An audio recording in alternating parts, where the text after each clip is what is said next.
Hello guys, ito magluluto po tayo ng sitaw at patola. Ayan. Gisa naman natin sibuyas, bawang.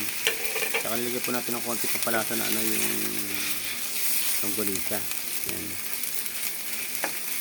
Gisa muna natin sila para lumambot. Ayan. Gisa muna natin. Ayan, magisa na natin sila. Yung sibuyas, bawang. Saka yung tanggalika.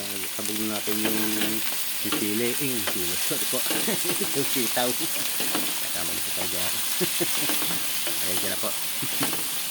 Ito pong mayroon pong video. Mag-perfect ng video. Ayan na po. Ayan. Tuloy po natin. Kung malambot na yung sitaw. Ayan. Lambutin na natin yung sitaw para medyo pagka pinabig natin yung ibang sangkap. Kasi medyo matigas po yan. Ayan. Yung sitaw. Tabla po natin yung patola. Ito pong papasarap sa ating ginisa ngayon.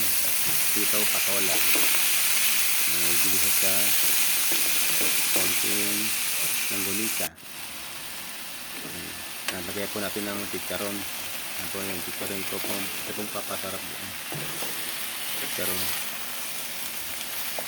Konting halo-halo lang po yan. Medyo madali lang po luto niya kasi yan lang po yung mga madaling matagal lang pong lumumpot yan sitaw. Kaya po madali lang po maluto yan.